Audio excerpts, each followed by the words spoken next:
Hello, everyone, and welcome back. Today, I have with me two wonderful gentlemen again who've been with me before from the IDB to talk about various publications that they've put out. The most recent publication is a book entitled Economic Institutions for a Resilient Caribbean. It's the second edition of their work on institutions in the region. The first edition was put out in 2018, and we also did a discussion on that publication.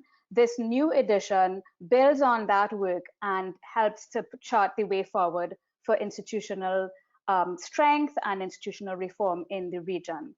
So let me welcome, with tremendous pleasure from the IDB again, Moises Schwartz. He is the manager of the Institutions for Development sector for the IDB, and Dieter Boyerman, lead economist in the Caribbean Country Department of the IDB. Welcome again, gentlemen, and my apologies for not exactly getting your names right sometimes. Hello, Marla. Good to be with you. Always a pleasure, and you got our names right. No problem. Hello, Marla. The same. It's a pleasure being here with you. Thank you. Thanks for spending this time with me. So let's get right into discussing this publication, this book that you all have done on institutions. So tell me, Moises, what do we understand by institutions within the context of this new book? Well, that's an extremely relevant question, and I would say it's really at the center of what we are trying to do here. So institutions are basically the rules of the game that govern any aspect of interactions between individuals.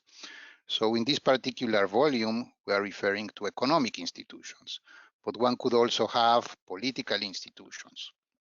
In the previous volume that we produced a couple of years ago, so we cover political institutions, we cover rule of law institutions, health, education institutions.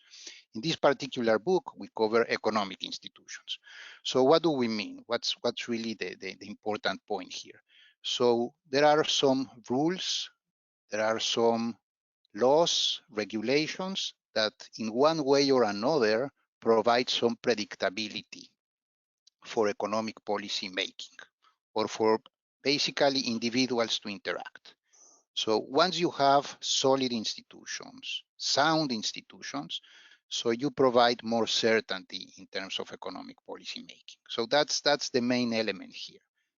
The world is a difficult place right now. There are so many unexpected shocks, and the Caribbean has experienced many of those: hurricanes, tropical storms, and of course now this pandemic that has affected. And if I may interrupt you there, volcanoes as well. And volcanoes as well, of course. So there are so many uncertainties, exogenous shocks. They simply appear, and they generate a lot of stress for everyone. So the idea of having sound institutions is that you reduce somewhat this level of uncertainty by providing more predictability in economic policy making. So the idea here is that once you have more certainty, economic agents, I mean consumers, entrepreneurs, investors, so are a little bit better prepared, so they know what's coming. And of course, you can deviate from these regulations, but you have a clear reason. And then the government is able to explain why we are experiencing this terrible shock. I need to deviate, but this is my intended path to come back to where we were. So that provides a lot of certainty to entrepreneurs, to investors, to workers, and so on and so forth. So that's the main idea. So the idea of having sound institutions by no means will get rid of the pandemic, will get rid of the volcano having erupted, won't get rid of the hurricanes, but it provides a little bit more order, more certainty how to respond. And there is overwhelming evidence all over the world, so this is not new. For many, many years, the economic literature and some countries that have this empirical evidence, these economies that have had sound institutions are able to recover more rapidly to these shocks. So it's not that you recover from one day to the next, but at least you have this predictability, you have this framework how to respond, and people understand what you are trying to achieve. So it's not that we are going to solve all the problems in the next few months having the right institutions, but it provides a medium-term horizon how to respond and to provide the certainty. So this is kind of in a nutshell the relevance of institutions. But maybe Dieter, you want to complement. We want institutions to work together. We want one institutions not to confront the other. So we need all of those to work in tandem and so on and so forth. But maybe Dieter can complement a little bit on that. Correct, of course. And of course, in this book, as Mose has mentioned, we focus on economic institutions, and there are many more institutions. But focusing on economic institutions, one of the messages of the book is that we shouldn't be looking at these institutions as standalone entities, but rather they should be conceived, designed, and operated within a synergic system approach. So the approach of the book is going chapter by chapter, analyzing one institution. For example, we start with revenue administration, fiscal rules, fiscal concepts, public financial management, monetary policy, and so on. But the key is the interrelation between them and how to design them based on global evidence. So each chapter will go first into looking at the global evidence on the effectiveness and the best parameters for designing this type of institutions. And then in the second part of the chapters, we apply this global knowledge, but to the specific reality to each one of our Caribbean member countries to recommend desirable steps going forward.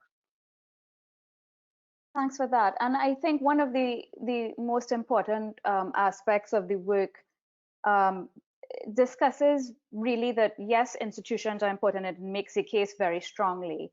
But also we have to remember that institutions need to be reformed to make sure that they continue to be relevant, or you need to change institutions entirely. And I always draw a reference to the Jamaica experience where, you know, they pretty much established two new institutions in the last several years, the Economic Growth Council and the Economic Policy Oversight Committee, which I personally feel like every country in this region needs to have those types of institutions which drive execution and implementation, which we know we have a problem with in this region, but also drive some deliberate accountability around the implementation of these policies that are growth promoting.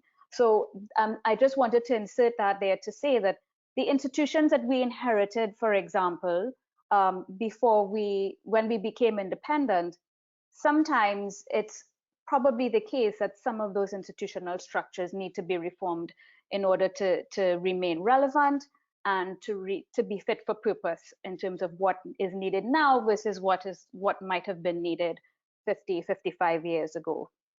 Mm-hmm. But I just want to explore, for example, the first topic of the book, where there seems to be a suggestion that there is ample room for improvement in terms of tax administration and collection of public revenues from taxes. I just want to ask a question, whether you think this can be done without placing a higher burden on taxpayers, and how do you see this working? Because this is a challenge we have all over the region. I think even the OECD recently, this week or last week, published something that, for example, they talked about Bahamas's VAT being the most efficient in the region in terms of how much is collected, whereas Trinidad is the worst at 30-something%. Just comment on that with respect to tax collection for me, please. Yes, thank you for the question. As you have mentioned, the book in this topic deals with tax revenue administrations, not directly with tax policy, which will answer the question whether the tax system should need a reform to increase taxes, or to eliminate taxes or create new taxes. But there is a forthcoming book very soon which actually deals with this. specifically with tax policy in the Caribbean, and this is forthcoming very soon, written by one of the authors, but two of the co-authors of the chapter of tax revenue administration that we have, Gerardo Reyes, Carlos Silvani, and also Jorge Vaca. So this book we look forward to the coming publication very and soon. to a conversation, yes. Yeah, on that deals with tax policy, right? Okay. In our book, as you have mentioned, we have a first chapter that deals with tax revenue administration.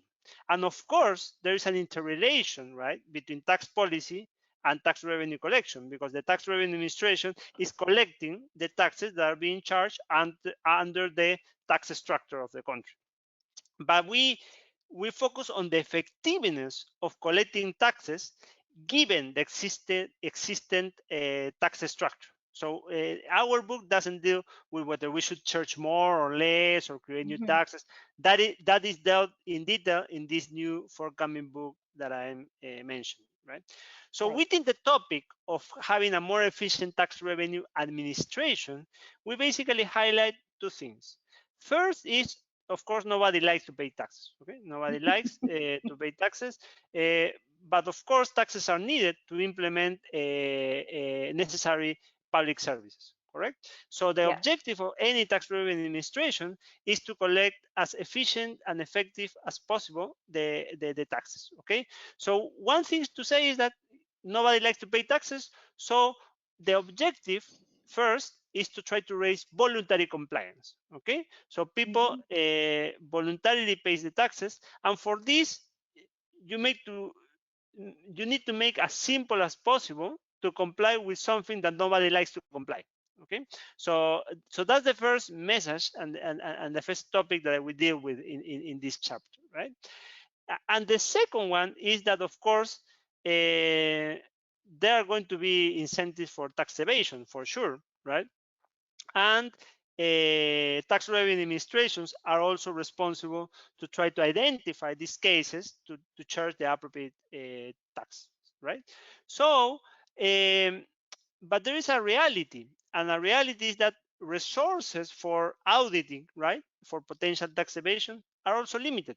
You cannot audit everybody. It's impossible, right? And therefore, the tax revenue administrations need to become more efficient in order to do better targeting auditings. Okay, and for this we speak about the necessity to embrace the digital revolution in doing this. Okay, I'm speaking about first there are several sources of data that could be exploited for what?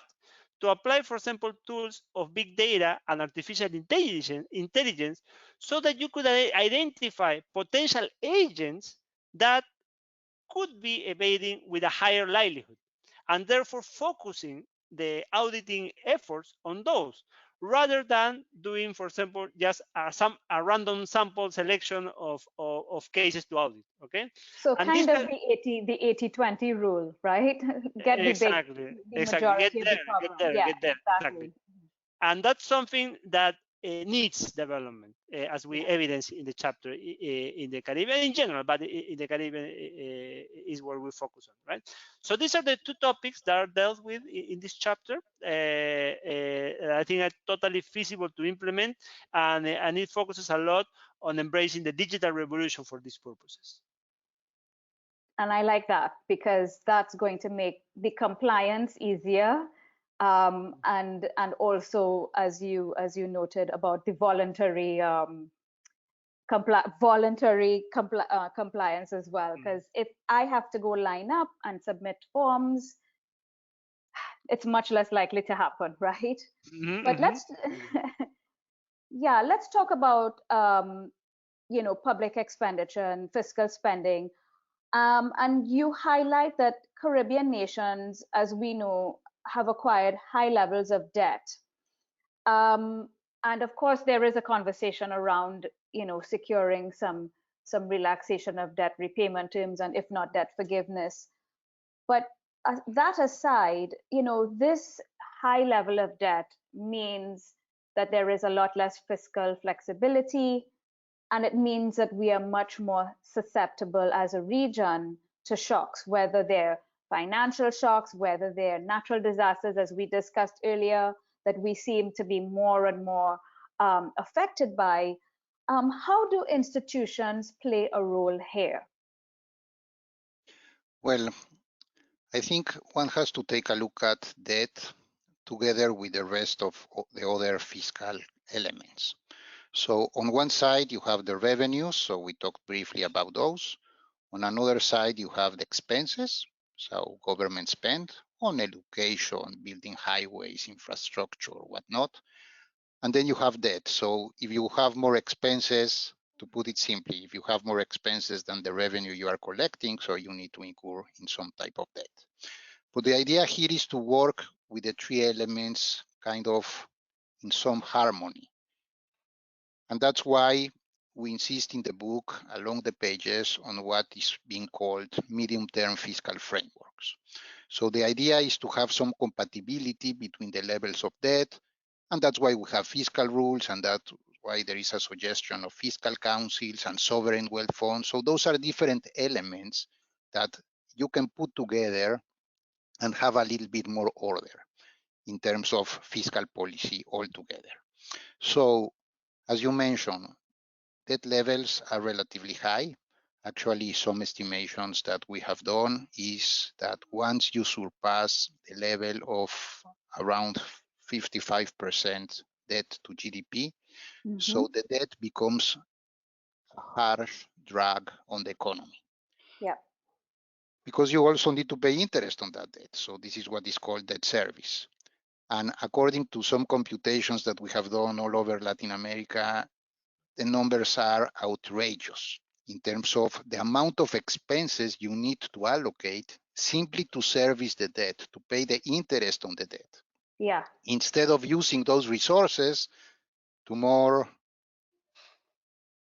to expenses that you actually would like to spend those, like That improve education, the health, quality and of so on. lives of the people, Improving right? quality of Yeah. life. So governments have so many things to spend on. The last thing you want to do is to pay this high level of interest expenditures. Yeah. So that's why there needs to be this compatibility between all the elements.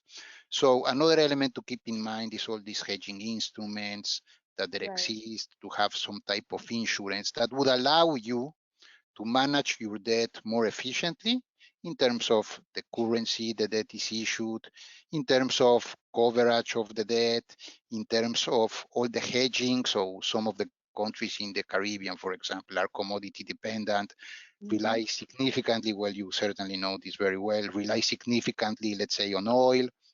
If the price of oil collapses, so the economy experiences a shock. So there are all these elements that would allow you to hedge part of your debt or to be kind of linked to the development of these commodities. So the idea is to work together, taxes, revenue collection, expenses, and also the quality of expenses. It's not only that you spend, so you need to make sure that you spend where you need to spend, that what you are spending for is worth it. So, and that's why there is a chapter that talks about multi-year budgeting, for example, that are not totally associated with the political cycle. So you have these long-term infrastructure projects that take a long period of time to build them. So all these elements taken all together.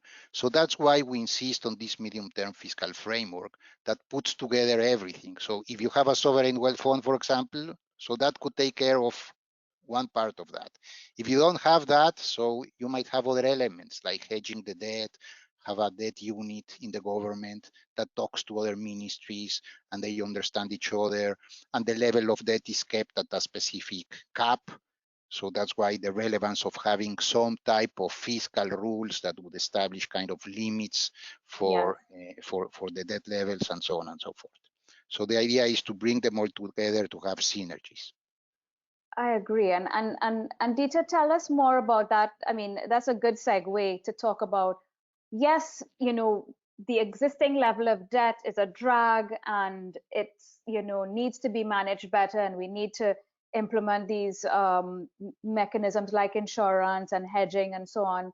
and debt management offices to deal with the existing level of debt. But it's important that we look at not incurring further debt. And how do we do that? I mean, when we think about fiscal rules, or as Governor Timothy Antwine of the Eastern Caribbean Central Bank says, he calls them fiscal resilient frameworks, which limits the size of your deficit, which limits the size of your total debt load, and which forces a level of fiscal prudence, right, in the long term, alongside, of course, this multi-year budgeting. In some countries, we have that working pretty well, but in the region, not so much. Even in Trinidad, for example, almost every 6 months we reset the budget. Tell us, Dieter, about these ideas around fiscal rules and fiscal councils, which again Jamaica has recently implemented their fiscal council to look at this issue. Exactly. Thank you for the question.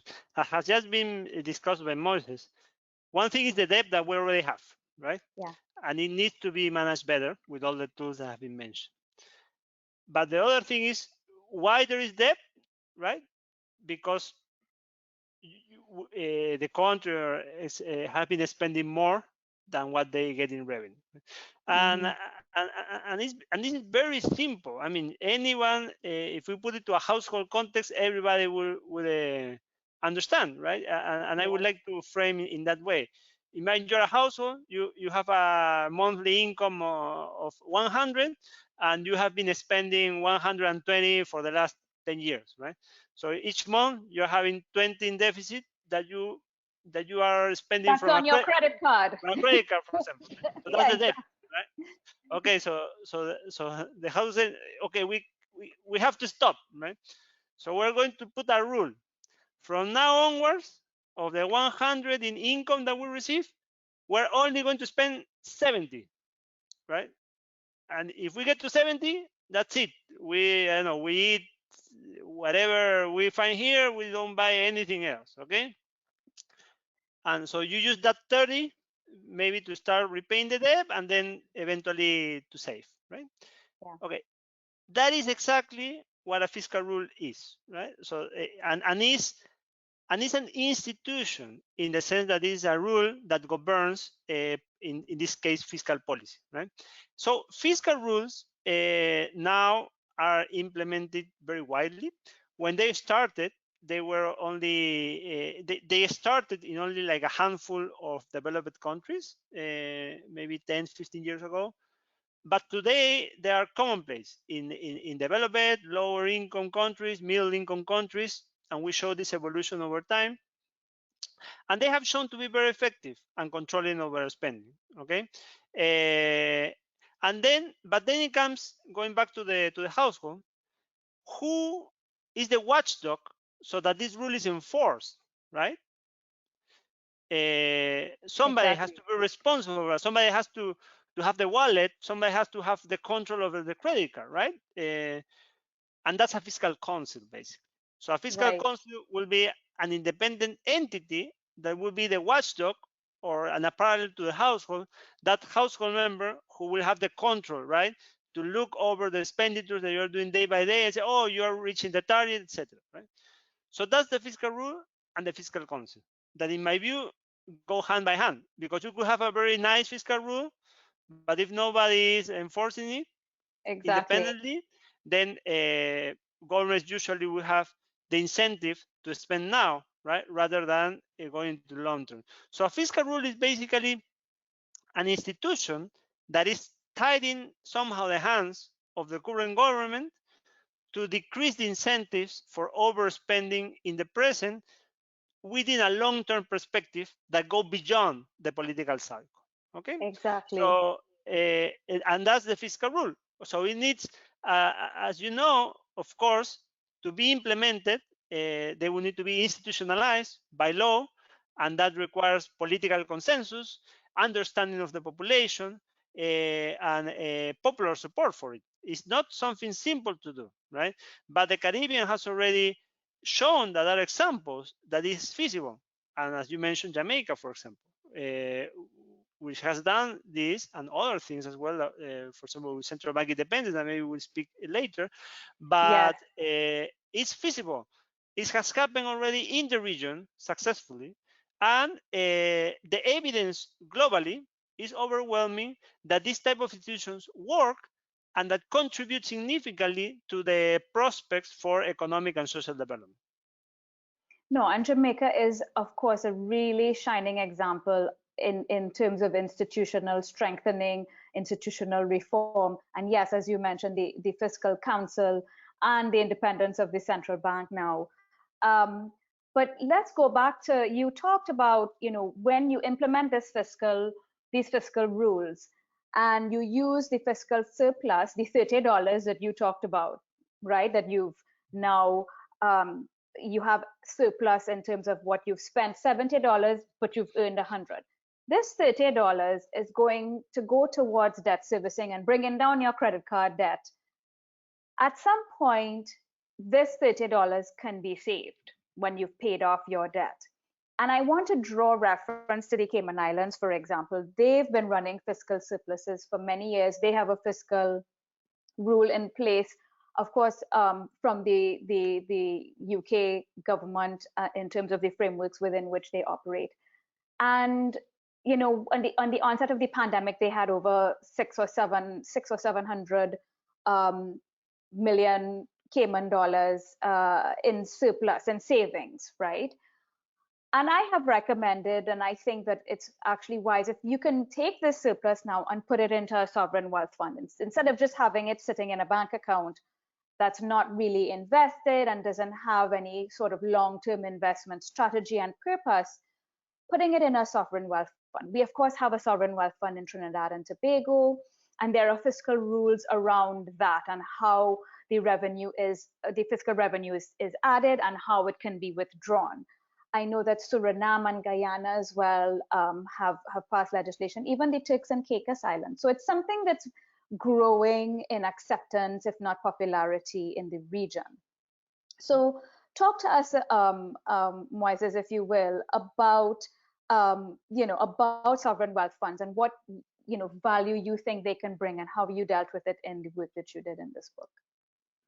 Well, that's an extremely relevant question, and it applies squarely to a few countries in the Caribbean. And Trinidad, for sure, I would say is perhaps the one that has the longest experience, and Trinidad has done well, has done very well with their sovereign wealth fund. And of course, and in the book, we cover several of the types of sovereign wealth funds and best practices and things that you shouldn't be doing, because, well, we have seen this all over the world. In Latin America, we have had sovereign wealth funds. We have had those in Europe in some countries, very successful ones. We have had some in Africa, and we have had good experiences and bad experiences. Yeah. So it's not that one size fits all. But at the same time, you have countries like Guyana, in this case, that have had this lagging in expenditure. So suddenly you have this source of revenue that comes out like that. So something totally new. Yeah. And you have the incentive to spend because, well, you need to spend in education, you need to spend in health. There are so many things. Now, you have to put some order. You have to do it right. Yeah. And you want to save for the future generations because this is a non-renewable resource. So you have several elements that need to be taken into consideration. So you could say, like the example you were providing us for the Cayman Islands, so you would say, well, you have the surplus, put it in a sovereign wealth fund, save it for future generations. But you could also have an argument and say, well, in a situation such as the one we are experiencing right now, that it's totally unexpected. It's 1 in 100 years.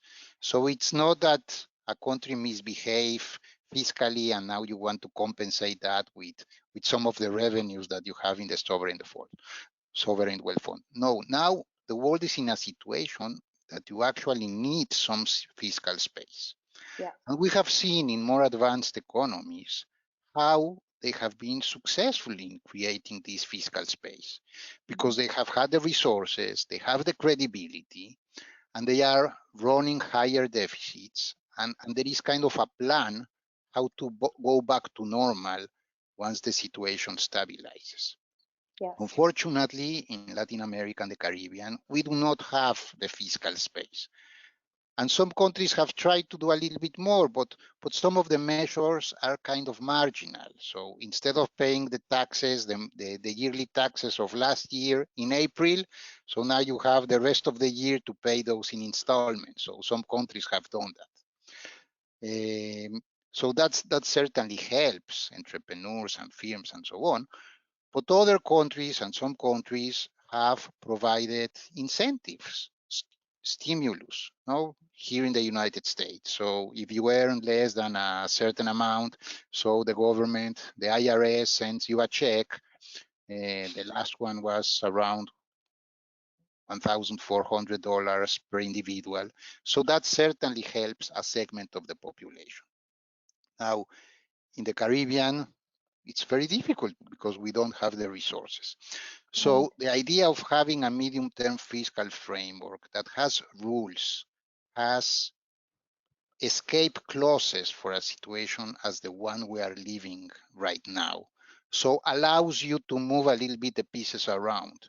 So of course you are saving for future generations, but perhaps you can use a little bit to help the needed at this particular moment.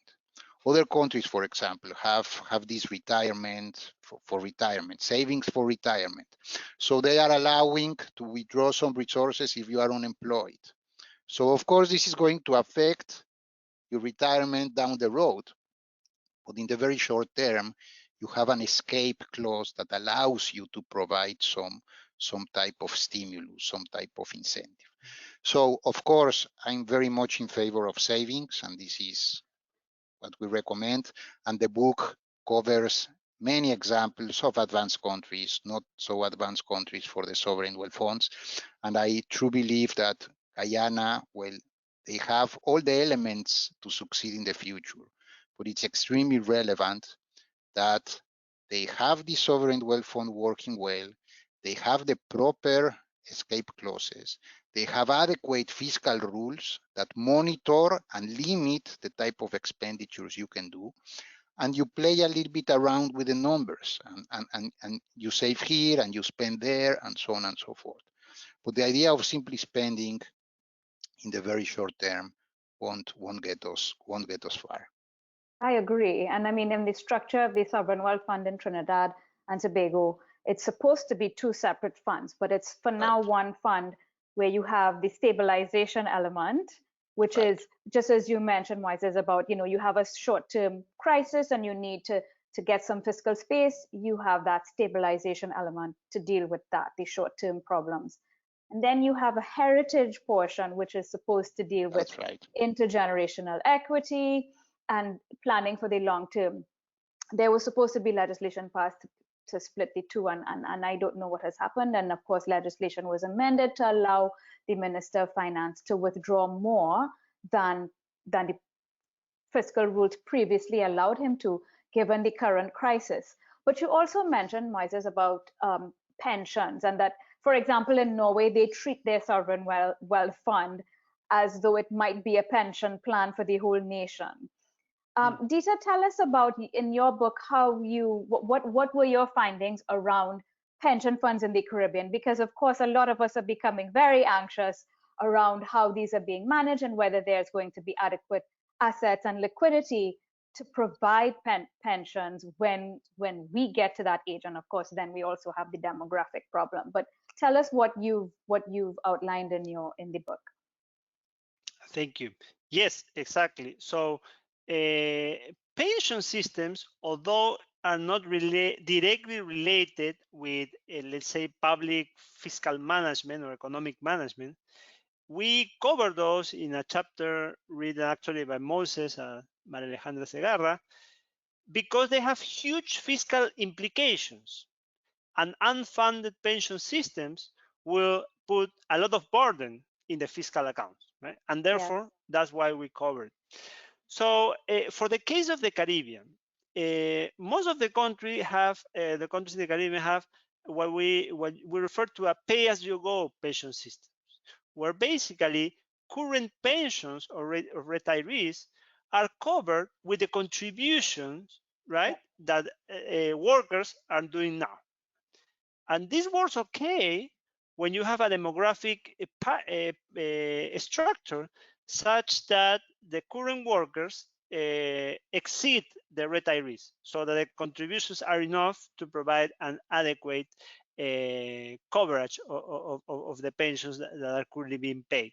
Okay, but this will become unsustainable if there is a demographic transition, right, where reduced fertility rates and longer life expectancy, right, would go against this sustainability. Although we are not in a demographic crisis yet in the Caribbean, the trends suggest that we will be there in some years from now. Okay, and that's the first fact that we document in the chapter. Okay. And following this, we made the case that it is necessary to think ahead of this and think in a reform of pension systems, right? And we provide several international success cases where we show how multi-pillar pension systems with different components, right, for like currently what we have the pay-as-you-go, right? You receive the money, you pay the retirees, but there are already available sophistications where there could be different pillars on contribution. Some pillars are retained for, and there's also the case of those workers who have not contributed enough in the pension system, and they found themselves in, let's say, retirement age without access to any pension, right? And this has negative externalities also on the population, because these persons at a higher risk of becoming indigent, right? And that places a burden in the whole economy in terms of economic and social development as well. So it's a complex situation, and countries have had some success in interiorizing this into their pension system reforms. So by multi-pillar, we mean one pillar of contributions that will go to a fund specifically to take into account this issue of people who have not contributed enough, but other for savings, and other also for extra savings that people could contribute to have a higher likelihood of a higher pension in the future. Okay, together with sophistications on how we manage the funds, right, that are being currently paid by the contributors, so the working population, to have a better return with low risk, so that they are more so that the investments could grow more and to help in the sustainability of these systems. So it's a complex situation, and the Caribbean needs to start thinking about these changes in parameters, so that we achieve three basic and key things: sustainability of pension systems, adequacy of the pension systems, and more important, appropriate coverage of what we call the replacement rate, right? So what are you going to end up getting as a pension when you are retired, right? So exactly. Just to add, if I may, Marla, just a figure that would clarify a lot of what we are saying here. Nowadays, approximately the population aged 65 and older in the Caribbean is about 9%. According to some calculations, the demographics are going to change significantly, and the aging of the population is going to materialize. So by 2050, more or less 20% of the population in the Caribbean would be 65 and older. So all these pensioners down the road would demand a pension. So it's not a pressing problem at this precise moment, but it's going to be a huge problem down the road. So that's why, well, we provide some simulations and statistics and different ideas. And there is no magical recipe. Latin America, Europe, they have tried with so many different types of regimes and different methods to address the pension scheme. And this multi-pillar approach that Dieter has been mentioning is perhaps a good idea to consider. And some of the Caribbean countries already have that, but marginally. So you have a little bit of voluntary savings, you have some pension that is linked to your own career path, and you have this pay-as-you-go system. So the idea is to take a look at the problem that would materialize down the road, and to start thinking about amendments to the current regime that would bring us to a better place down the road.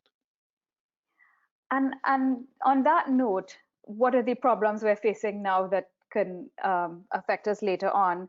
Of course, the heightened unemployment as a result of the crisis is another one to layer on top of the demographic shifts. But then there's also inflation, because inflation erodes the real value of these pensions or of any savings for that matter. Tell us about our institutional capacity to deal with inflation.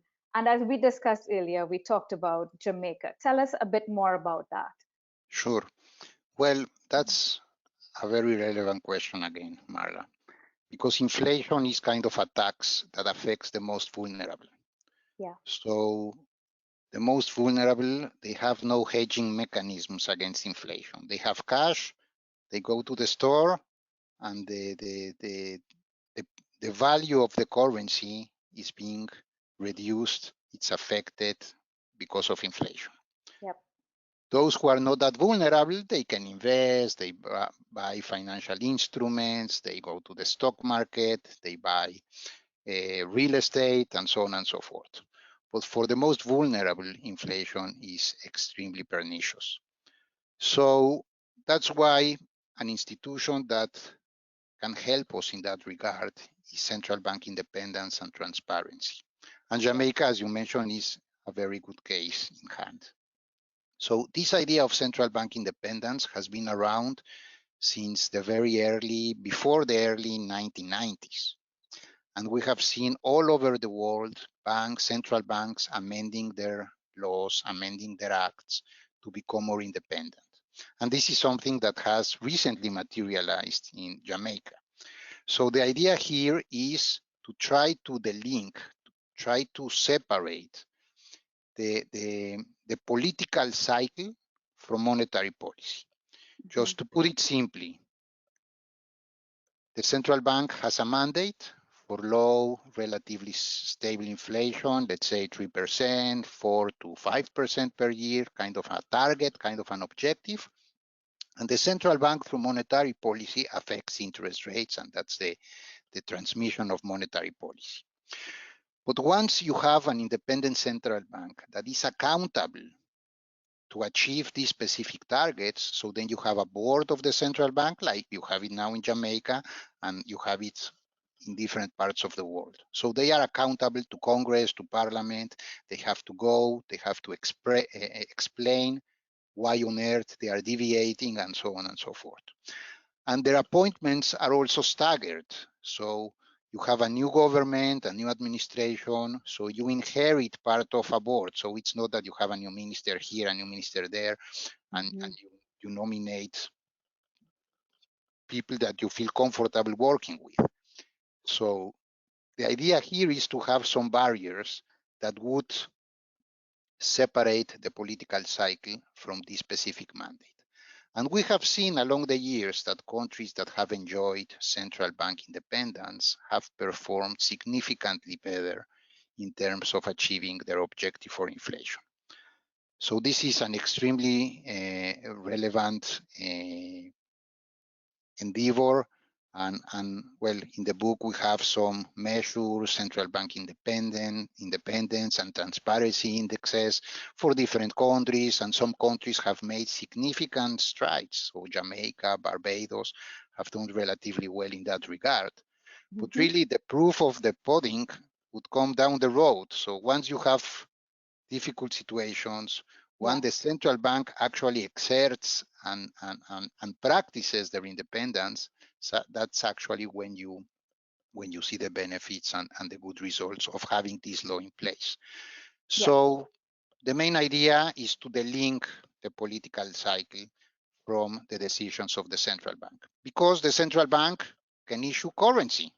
Exactly. So the central bank can finance the government. So the government Exactly. wants to build a new hospital. So let's produce money in order to do that. So if it were so easy to solve poverty and the problems that we have seen all over the world just by printing money, so we would be in a very different situation. But Oh, unfortunately, for that's not the sure. case. I know. Unfortunately, that's not the case. No, and we have these poster children, I should say, like Zimbabwe and Venezuela, that show us why central bank independence is so important, because you can't have a finance minister that or prime minister, president that says to the central bank, you need to print this money because I need it.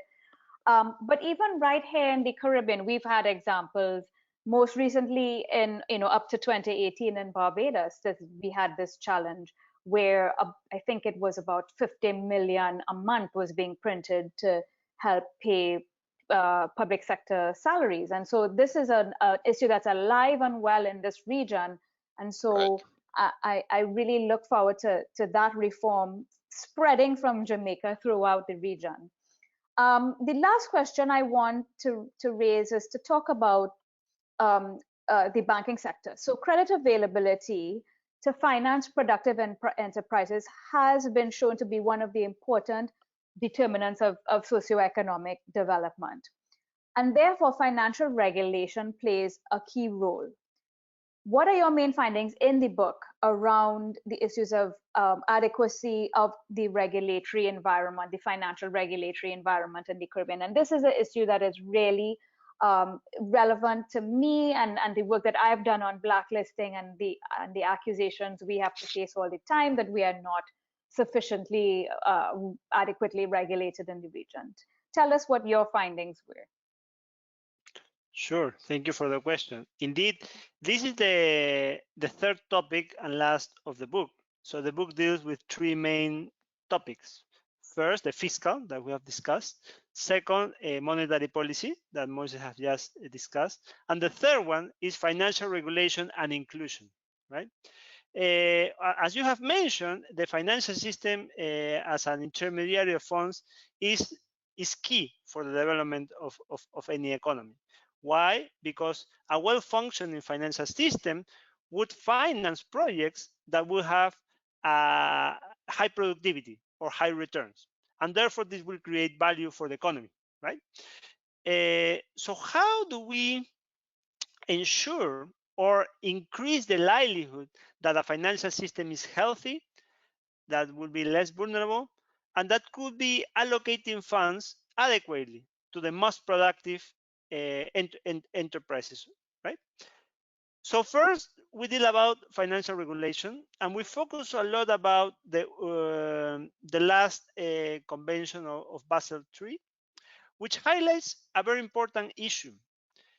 Traditionally, financial regulation have followed what is called the micro-prudential approach. That is, regulating financial institutions looking at a specific financial institution. So there are regulations about buffers that each financial institution should have, regulations about the level of debt with respect to equity of the financial institution, or of the leverage level of the financial institutions, and so forth, at the micro level, as the name says, micro-prudential, right? Right. But the systemic credit crisis that have happened, started since the 2008 global financial crisis, for example, have shown us that this was not enough. That it's enough for individual risk or idiosyncratic risk, but not to be more resilient about systemic risks that could happen. It has happened in the 2008 financial crisis, and it's happening now with this COVID crisis, right? So therefore, the new approach or a complementary approach that should be taken into account, and that's what the case that we make in the book, is what is called the macro prudential approach, which is not only focused on individual financial institutions, but also on the system in general. Right. So that the system is able to exert counter-cyclical credit policies. Therefore, and this what we mean is that the system is healthy enough so that when a systemic crisis comes and the flow of international funds are reduced or even disappear or dry up, then the system is still able to finance productive enterprises that would be very important actually to weather better the storm with productive investments, right? Because what happens when there is a systemic crisis, there's no availability of funds and there is no way to finance productive enterprises. Then the crisis is exacerbated and it lasts longer, right? And this macro-prudential approach with conservation buffers and counter-cyclical buffers, not only looking at the individual financial institution, but at the system as a whole, is what we deal with in this chapter. And we provide an overall analysis of these policies globally, but adapting it to the reality of each Caribbean country and what will be the next steps to consider towards this endeavor. So that's the first topic about financial regulation. The other topic is about financial inclusion. So let's say we already have a good regulation, we have availability of funds and conservation buffers to be able to have to be counter-cyclical in the credit market. Okay, good, very good. But then it comes the second problem. Ideally, we would like that, of course, there is always going to be a limited credit, even if we are able to do counter-cyclical policies, right? It's not infinite, okay? And what ideally you want to do is to have an appropriate resource allocation or prevent what we call misallocation of resources. An appropriate resource allocation is that precisely these funds go toward the most productive investments, right? You want these scarce availability of funds to go towards more productive investments so that it will create higher value for the economy. Okay. Yep. And how do we achieve this? It is very difficult to achieve this in a system where asymmetric information is prevalent. Why? Because creditors or financial institutions are very limited in trying to assess what is the likelihood of repayment, right? In the absence, for example, of real assets, right? How do I know if a person who is coming, who might have a very interesting project for developing, let's say, a software, right, in the Caribbean or something related to IT, if this entrepreneur has a very good idea, but has no assets to guarantee, the loan? How do I know if this person has a good likelihood of repaying, right? And when there is no information to assess that, what typically happens is that financial institutions continue granting credit to their existing clients that might be larger enterprises or with good assets, but that the additional investments or financing there might not be the most productive one or the ones with the largest rate of returns. And they might also not be, sorry to interrupt you, but they might also not be the ones that need it the most as well. Also. But the key is that there might not, these extra investments in these companies might not be the most productive ones. Exactly. The highest rate of return, that's what you need. You need to invest where the highest rate of returns are, right? Yes. So therefore, what we pose in the book is that in general, the Caribbean presents financial systems with a high degree of asymmetric information. Okay, and what we propose and what we show is that this could be partially ameliorated by implementing institutions like, for example, appropriately established credit registries exploiting also existing information. For example, utilities, right? Yes. Utility companies, telephone, right? They have a registry for the consumers that might not have many assets, but where you can see who is a good payer, who is not a good payer. So, Exactly. and this relates, for example, to fintech companies. With access to this type of data, you could apply big data tools, artificial intelligence, to actually determine which persons with entities are, have higher likelihood of repaying, and base your credit decision based on that, not necessarily based on who has more assets to guarantee a repayment, but also looking at what are the quality of what we have to finance, what is the likelihood of higher returns, and take the decision based on actual repayment behavior that could be identified from different sources of data, utilities, adequacy of paying taxes, of your real estate taxes, of your rent, you know, if people are paying rent on time or not. And so there's a lot of data to exploit, which actually mostly exists. The issue is that it exists in silos and it's not interconnected, so that decisions could be made more on this evidence. Yeah, and it speaks again to the whole benefit of digitization. And in Trinidad, for example, there is a credit bureau that does harness all of this information on utilities.